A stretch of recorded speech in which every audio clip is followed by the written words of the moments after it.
ഉമ്മമാരെ വലിച്ചെറിഞ്ഞ് ഉപ്പമാരെ വലിച്ചെറിഞ്ഞ് എന്തെങ്കിലും ഉദ്യോഗം കിട്ടുമ്പോഴേക്ക് ജോലി കിട്ടുമ്പോഴേക്ക് ഏതെങ്കിലും ആണിന്റെ പെണ്ണിന്റെ പളപളക്കുന്ന ശരീരം കണ്ട് സുഹൃത്തേ ചാടിപ്പോകണ്ട, പെങ്ങളെ വീട് വിട്ടു പോകണ്ട. ഒരുപക്ഷേ അന്തസ്സോടെ നീ ജീവിച്ചെന്ന് വരും. ഇല്ല ഇല്ല, ഈ പൊരുത്തക്കേടിന് പകരം തരാതെ അല്ലാഹ് ആത്മാവ് കൊണ്ടുപോകൂല.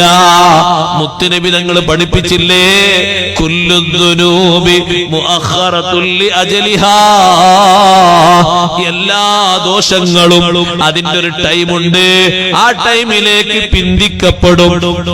ഒരു പക്ഷേ നീ ഇവിടെ സ്വകാര്യതയിൽ ചെയ്ത ദോഷത്തിന് അല്ലാഹു ദുനിയാവിൽ ശിക്ഷ തന്നില്ലെന്ന് വരാം. ഇവിടെ നീ മദ്യപിച്ചതിന് ശിക്ഷ തന്നില്ലെന്ന് വരാം.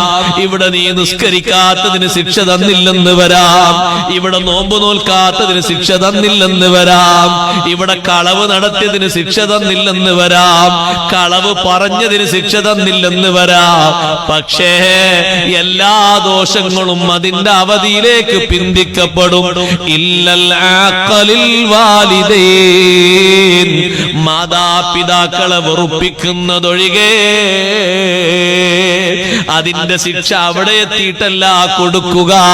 ഫഇന്നഹു യുഅജ്ജിലുഹു ലിസ്വാഹിബിഹി ഫിദ്ദുനിയാ, ആരാണ് വെറുപ്പിച്ചത് ദുനിയാവിൽ വെച്ചതിന്റെ ശിക്ഷ കൊടുക്കാതെ റബ്ബ് കൊണ്ടുപോകൂല.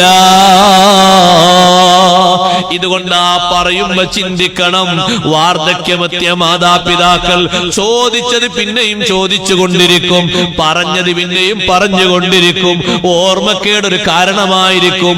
മുന്നിലെത്തിയാൽ ഭക്ഷണം കഴിച്ചോന്ന് ചോദിച്ചാല് നീ ഇപ്പൊ പാത്രം എടുത്തുകൊണ്ട് പോയിട്ടേ ഉണ്ടാകുള്ളൂ, ഭക്ഷണം കഴിച്ചില്ല എന്ന് പറയും. ബാപ്പാനെ ചീത്ത പറയരുത്, പ്രായാധിക്യമുള്ള ഉമ്മാനോട് കറുത്ത മുഖം കാണിക്കരുത്. അതുകൊണ്ട് ആ പ്രായാധിക്യം എടുത്തു പറഞ്ഞത് ഇവരൊന്ന് മരിച്ചെങ്കിൽ നഊദു ബില്ലാഹ് ചിന്തിക്കരുതേ.